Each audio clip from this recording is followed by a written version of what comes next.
e de antemão já escreveu todas estas coisas, para a glória e honra do teu santo nome. Te adoramos e esperamos em Ti, tão somente em Ti, em nome de Jesus. Amém. Cumprimento os irmãos com a paz do Senhor, amém. Antes de ler os primeiros versículos com os irmãos, eu gostaria de passar, uma informação que eu acho que é importante. Eu recebi o convite para pregar na segunda-feira e orei a Deus para que o Espírito Santo de Deus revelasse a mim qual seria a palavra para trazer para a igreja. Aí esperei na segunda, na terça, nada. Na quarta-feira eu fui pega de surpresa de manhã para poder fazer uma oração no setor. E em cima da hora eu falei, meu Deus, eu sou crente, eu tenho que ter uma palavra. E daí eu abri em Romanos 35. Eu gostaria que os irmãos abrissem nessa palavra. E eu li, explanei ali um pouco do que eu entendi da palavra na hora, e a hora que eu sentei no meu computador, Deus falou, essa é a palavra que eu tenho para a minha igreja. E confesso para os irmãos, ali no meu serviço, eu consigo ouvir alguns áudios, algumas pregações, enquanto eu faço o meu trabalho, porque eu trabalho muito com planilhas de Excel, e daí isso eu consigo uma concentração maior. Aí tinha hora que eu acho que o povo olhava para mim, eu estava rindo, outra hora eu queria chorar, porque é uma palavra que primeiro fala com o pregador, para depois com os irmãos, amém? E em Romanos 8:35 diz, quem nos separará do amor de Cristo? Será a tribulação, ou angústia, ou a perseguição, ou fome, ou nudez, ou perigo, ou espada. Como está escrito, por amor a ti somos entregues à morte o dia todo, fomos considerados como ovelha para o matadouro. Em todas essas coisas, porém, somos mais que vencedores, por meio daquele que nos amou. Porque estou bem certo de que nem a morte, nem a vida, nem os anjos, nem os principados, nem as coisas do presente, nem a do porvir, nem os poderes, nem altura, nem profundidade, nem qualquer outra criatura poderá separar-nos do amor de Deus que está em Cristo Jesus, o nosso Senhor. Aleluia. Podeis assentar, irmãos. Eu vou fazer uma leitura mais extensa do texto para que vocês possam entender. Eu vou fazer algumas breves explicações a partir do verso 26 de Romanos. Então, se os irmãos quiserem manter a Bíblia aberta, em alguns momentos eu vou mostrar para os irmãos dentro da Bíblia algumas passagens aí de Romanos. O contexto que Paulo prega aos romanos, os cristãos eles estavam sendo jogados no Coliseu, eles estavam sendo comidos por leões. Nero incendiava o jardim dele com cristões. Ele crucificava-os em meio à arena. Então, quando Paulo explica aqui que nem a morte, nem a altura, nem profundidade, nada, nem essas lutas que aqueles cristãos passavam, por mais doloridas que eram, separaria o amor de Deus. Tem um filme que mostra uma parte disso daí. Eu até pensei de cantar um louvor no final e mostrar para os irmãos algumas cenas do filme, mas eu achei muito chocante. Mas infelizmente era aquela realidade que os cristãos viviam. Era a realidade de morte, de se entregar à morte por Jesus. Hoje nós temos o livre-arbítrio. Eles também tinham, então eles escolhiam, porque isso aconteceu pós morte de Cristo, isso aconteceu na graça. Mas o mundo aconteceu algumas evoluções que trouxe para nós uma liberdade de expressão. Só que essa liberdade acabou deixando o nosso coração frio, como diz, o amor de muitos esfriariam. Contudo, o amor de Deus nunca acabará por nós. No versículo 26 diz também, o Espírito semelhante o Espírito semelhante nos assiste em nossas fraquezas, porque não sabemos orar como convém, mas o mesmo Espírito intercede por nós, sobremaneira, com gemidos inexprimíveis. O que Paulo quer dizer nesse versículo 26? Eu achei muito interessante essa parte que Paulo diz: com gemidos inexprimíveis, o Espírito Santo intercede por nós. Muitas vezes nós ajoelhamos e nós pedimos ao Senhor algo. Mas mais para frente, Paulo diz aqui no versículo 28: sabemos que todas as coisas cooperam para o bem daqueles que amam a Deus, daqueles que são chamados segundo o seu propósito. Então, nós oramos a Deus e aí nós vemos essa palavra aqui, que todas as coisas cooperam para o bem daqueles que amam a Deus. E também tem uma palavra de Deus que diz assim: pedir, dar-se-vos-á. Bateis, abres e acharás. Tudo que pede, recebe. E às vezes a gente diz assim: mas eu estou pedindo tanto algo para Deus, por que eu não recebo o que eu peço? Porque o Espírito Santo de Deus assiste a tua oração. E Ele diz que Ele esquadrinha os corações e Ele entende quem é você. Ele sabe quem é você. O Espírito Santo, Ele te assiste, Ele te olha, Ele intercede e Ele geme com você. Quando você pede em gemidos ao Senhor, Ele geme por você, levando ao Pai as suas intercessões, só que da forma correta. Às vezes nós pedimos para Deus cobra, achando que nós pedimos peixes para Deus. Nós conhecemos o caminho que nós estamos caminhando aqui agora. Deus conhece o final. E às vezes nós pedimos algo neste caminho, que Deus está falando: se eu te der isso daqui, você vai mudar de caminho. Eu sei os pensamentos que eu tenho a teu respeito, pensamentos de bom e não de mal. Então, o Espírito Santo de Deus, Ele está com você quando você ora a Deus. Ele intercede por você.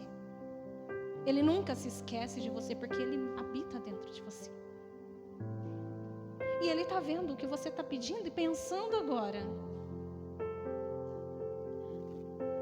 Porque há coisas dentro do nosso coração que nem nós conseguimos entender. Se eu disser para você qual seria o seu pedido para Deus hoje, será que amanhã você se deparar com uma outra situação, o seu pedido não muda? Talvez sim. Então Deus conhece, é disso que eu estou querendo dizer, Deus conhece a situação lá na frente. E talvez o que você pede agora não é o que é o correto a se fazer. E Ele sabe de todas as coisas. Esperai com paciência no Senhor, e o mais Ele fará. Aleluias. No versículo 29 ele diz: porquanto aos que de antemão conheceu também e predestinou a serem conforme a imagem do seu Filho, a fim de que ele seja primogênito entre muitos irmãos. E o 30, e predestinou também e chamou, e os que chamou este também justificou, e aos que justificou também glorificou. Que diremos, pois, à vista dessas coisas? Se Deus é por nós, quem será contra nós? Quem não poupou o seu Filho, antes por todos nós entregou porventura, não o dará grandiosamente a Ele todas essas coisas? Quem entenderá a acusação contra os eleitos de Deus? E é Deus quem o justifica. Aleluia. Eu quero explicar para os irmãos essa parte que é muito interessante. Você veio à igreja, alguém te convidou, ou você nasceu num lar evangélico. Mas algum dia da sua vida você teve que tomar uma decisão. Eu quero Jesus. Eu reconheço a cruz. A partir daí, Ele faz morada no teu coração, assim como eu já disse. O Espírito Santo de Deus, ele intercede por você em todos os lugares que você for, ele está lá para te ajudar, para te abençoar, para te guiar. Então, Jesus disse assim: agora você é meu. E essa justificação, eu vou fazer uma explicação bem simples para vocês entenderem.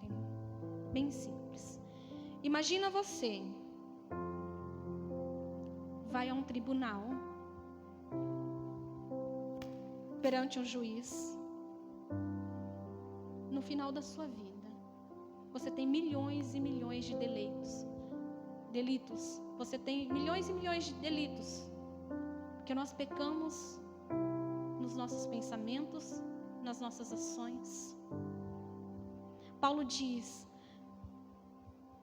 desesperadamente, quando ele olha para a lei, ele diz: eu posso cumprir 9 dos 10 mandamentos. Mas quando Deus diz, não cobiçarás, ele percebe que o Espírito Santo que nos sonda, ele nos guarda, mas haverá um juízo. Então, a partir da lei você é pecado. Você peca todos os dias. Hoje, ao passar pela rua, você pode ter deparado com uma situação e pensado algo ruim sobre alguém, ou até sobre a sua própria vida, ou sobre uma situação. Se Deus colocasse aqui, hoje, no telão, tudo que você pensou essa semana, ou que você agiu, você permitiria que os irmãos olhassem? As 24 horas do seu dia? Não, eu tenho certeza que não. Então você pecou. Então você pecou e você é culpado disso. E você está perante um tribunal, onde não há propina a se pagar a esse juiz, porque ele é soberano. E você está lá sozinho. Você não tem um advogado. Um injusto perante um tribunal de um juiz justo. Porque ele conhece todas as leis, porque ele fez todas as leis, porque ele é. Ele diz: eu sou. Só que agora ele diz: eu amo tanto vocês. Eu amo tanto vocês que eu tenho um plano para vocês. Eu tenho um plano. Só que esse plano é de sacrifício. Então você vai ao mesmo tribunal. E você ainda é o injusto. Você senta lá para ser julgado. E quando você chega para sentar na cadeira do réu, existe uma outra pessoa sentada no teu lugar. E essa pessoa chega primeiro. Ela já era desde o início. E ela diz assim: quais são os pecados dele?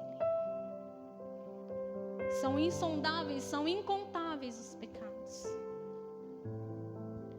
Há uns que pecam mais, há uns que pecam menos, mas todos pecam. Imagine você uma pessoa que matou vários. Imagine você uma pessoa pedófila. Imagina todo tipo de coisa ruim que o ser humano comete na terra. Pois ele sentou lá no lugar do réu. E ele olha para você e diz: pecou? Joga sobre mim. Pecou? Joga sobre mim. Está culpado? Joga sobre mim. E o juiz diz: só que a sentença dele é a morte. Ele pecou, a sentença dele é a morte. A sentença é apanhar, é ser humilhado. E você olha para aquela pessoa justa, com um grande olhar de misericórdia para ti, e ele olha para o juiz todo soberano e diz: eu quero sobre mim toda essa culpa. E ele diz: sim, são meus eleitos. O meu amor é infindável. Eu não o abandonarei. Então ele vai para o matadouro, no nosso lugar. Só que não foi uma dívida paga só naquele momento. É uma dívida paga infinitamente. E nós reconhecemos Jesus como o único e suficiente Salvador, e Ele pega toda a tua vida passada e diz: nova criatura é. Seja limpo.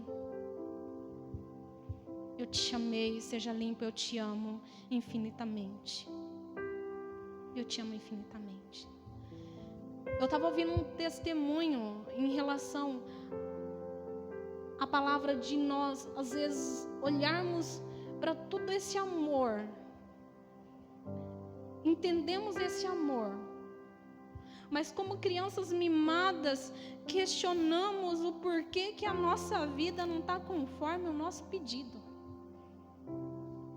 Se Ele promete tanta misericórdia, tem alguém intercedendo e as coisas não vão para frente, não está acontecendo o que eu quero. Eu vi um testemunho que alguns irmãos podem até já ter ouvido, mas vale a pena ressaltar.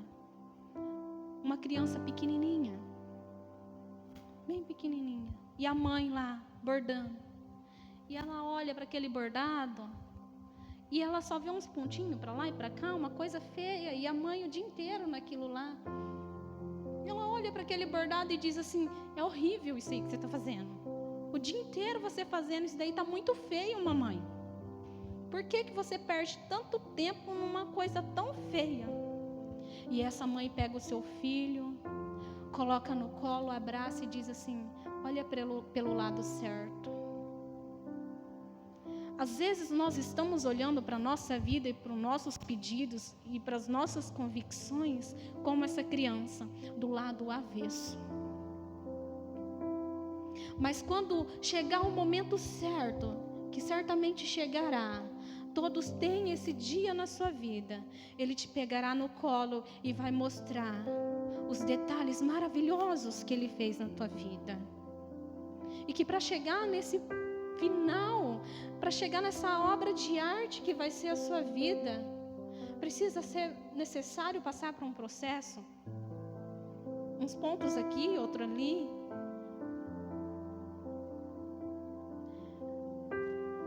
Outro testemunho interessante que vale a pena eu comentar com os irmãos é que todos os cristãos não estão livres do sofrimento, não estão livres do choro, não estão livres de situações adversas que o mundo traz. Os cristãos, eles sofrem acidentes, eles choram. Só que os cristãos entendem propósito. Eu achei interessante, um pai saiu do velório e alguém chegou nele e disse assim: eu lamento pela sua perca. E ele, sendo cristão, ele disse assim: não se perde alguém que você sabe onde está e com quem está. Eu sei onde meu filho está, eu sei para onde ele foi e com quem ele está. Então, você tem que aceitar Jesus e olhar a sua vida para um olhar diferente. Não olha de baixo para cima, não olha a vida do avesso. Ele entendeu o propósito. E falando de propósito de Deus nas nossas vidas, teve um jovem que chamou o pastor e disse assim: olha, eu quero fazer um culto de ação de graças. Ele ficou quase 2 anos acamado. E ele teve a libertação da cura. E ele disse: eu quero fazer um culto de ação de graças. O pastor disse: sim, pela sua vitória. Você recebeu a cura. Ele disse: não, pela doença. Porque antes de eu ficar acamado eu não era cristão e agora eu sou cristão. Então a doença me trouxe uma salvação. Então que nós venhamos, mesmo em meio às tribulações, às adversidades, entender qual que é a ótica que nós devemos olhar. Porque se Deus é amor, e Ele é amor, Ele é, não é mais e nem si, Ele é amor, Deus é amor. Então tudo que Ele faz é perfeito. Mesmo que para nós pareça imperfeito, mesmo que para nós pareça que a vida está do avesso, que alguma situação, algum detalhe está do avesso, isso não está certo. Mas o propósito lá na frente, eu tenho certeza que se você olha para trás e lembra de muitas lutas que passou e da maturidade que isso te trouxe hoje, você vai dar glória a Deus por muitas lutas que você passou, por muitos caminhos que você passou. Os irmãos já sabem, algumas vezes eu já disse, que mesmo eu nascendo num lar evangélico, teve uma fase da minha vida na adolescência, na juventude, que eu saí dos caminhos de Deus. E eu vivia uma vida medíocre, terrível. Terrível. E aí tinha uma pessoa que me perseguia demais. Ela me envergonhava em praça pública. Era uma situação muito chata. Mas eu nunca consegui ter ódio, raiva de ninguém. E aí eu era costureira na época e naquele dia eu sentei na máquina, eu não estava na igreja, eu não estava nos caminhos de Deus. E eu sentei na máquina e eu pensei assim, eu queria que essa pessoa morresse. E foi claro como água que o Espírito Santo disse assim para mim: ora pelos que te perseguem. Ora pelos que te perseguem. E eu respondi, era sempre um costume meu, eu disse assim, eu não oro mais, esqueceu? E aquilo o dia inteiro, ora pelos que te perseguem, ora pelos que te perseguem.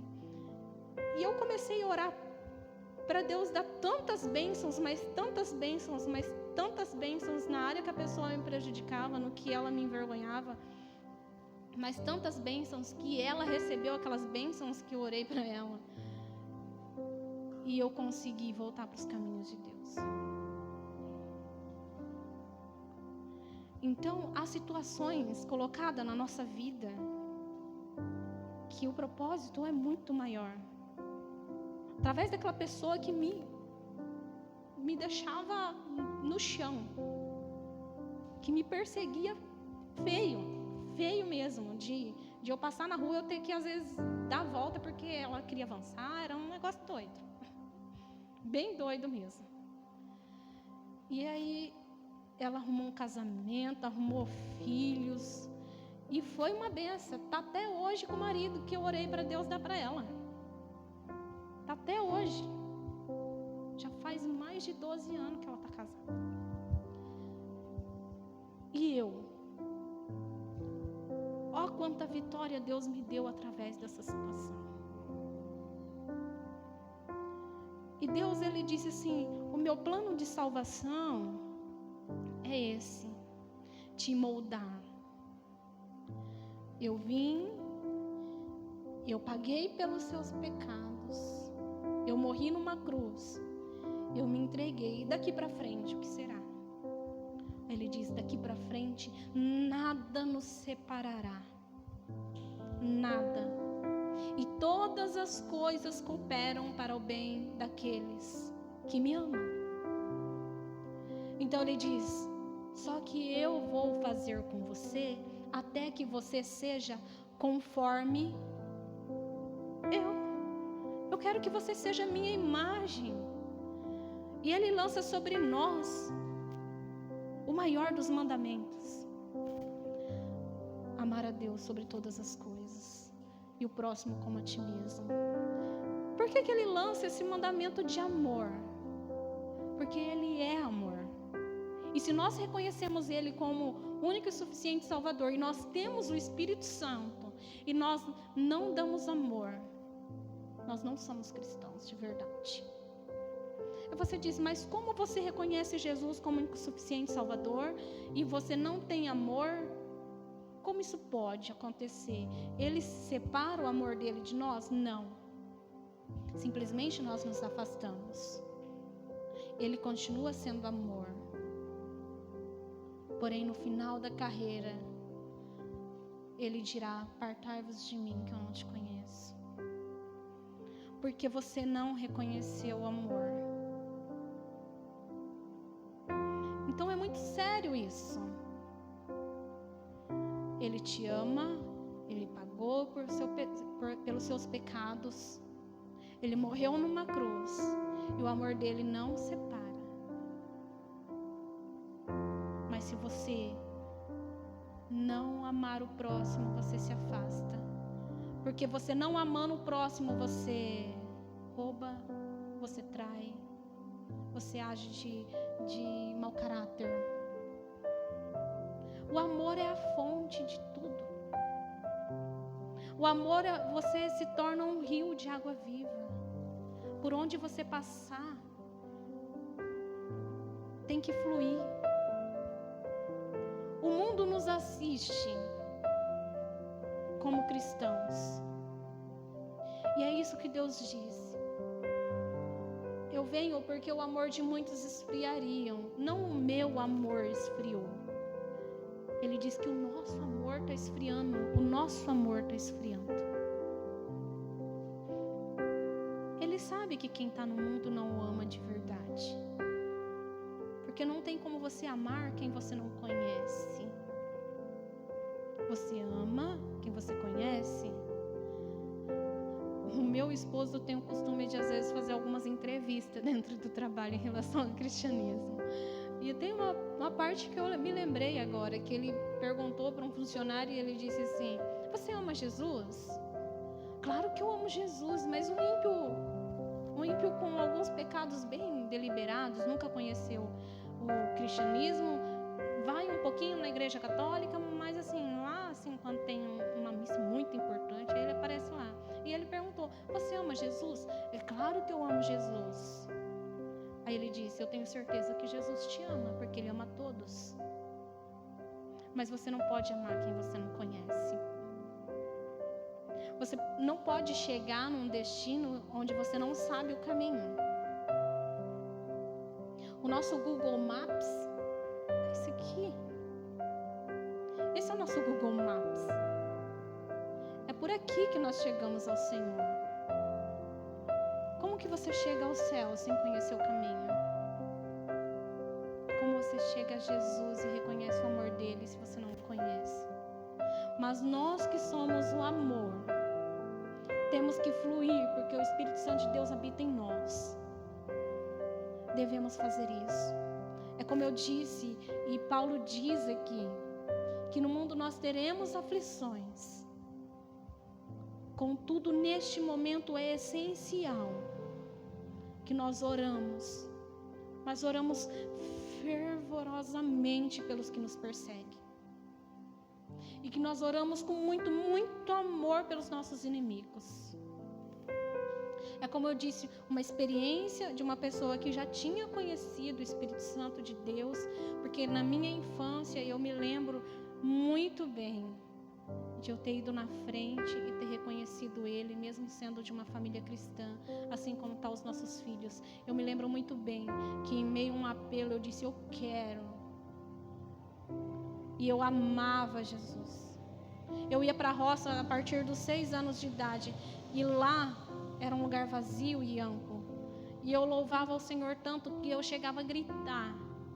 Eu tinha tido uma experiência com Ele. O Espírito Santo de Deus, naquele dia, me chamou para uma oração. E eu tenho certeza que cada vez que eu dobrava os joelhos e orava pelo meu inimigo, Ele não intercedia só pelo inimigo. Ele intercedia em primeiro lugar por mim, para que eu voltasse para a casa do Senhor.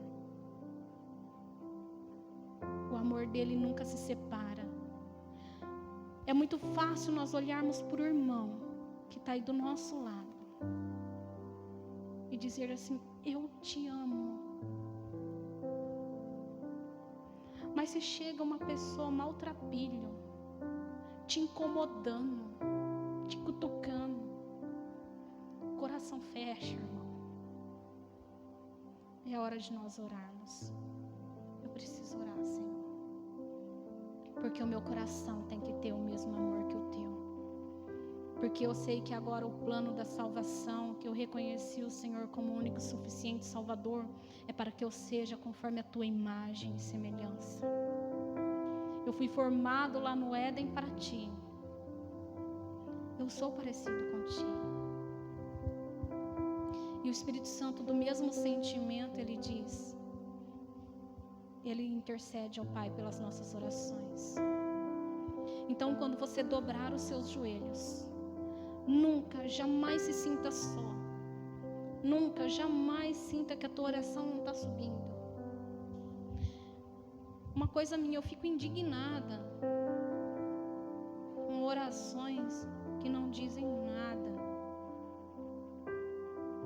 Porque há orações que não dizem nada, eu vou explicar para os irmãos, que, ó soberano, soberano, soberano, Deus está aqui para te ouvir. Conversa com Ele. Ele é pai, Ele é amigo, Ele é irmão, Ele é tudo. Fala o que você precisa, o que você quer, os seus medos, os seus pecados. Pede perdão todo dia. Porque Ele é perdão. Ele não perdoou só lá na cruz. Ele é perdão todos os dias para nós. E há orações que perante nós não dizem nada, são somente uma lágrima. Só que essa lágrima são 1000 palavras perante o reino, porque Ele sonda lá o teu coração, Ele abre o teu coração e Ele sabe, porque há momentos da nossa vida que as coisas estão tão difíceis, mas tão difíceis, que não há palavras para expressar. E é nesse momento que o Espírito Santo geme e leva ao Pai as suas intercessões. Eu peço que o Nelson coloque o playback do louvor da Lauriette sem palavras. E ele leva ao Pai as suas intercessões. Ele vela por ti 24 horas.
Aleluias.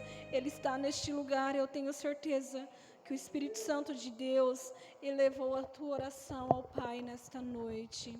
Aleluias. Eu agradeço imensamente a oportunidade de poder trazer essa palavra ao coração dos irmãos.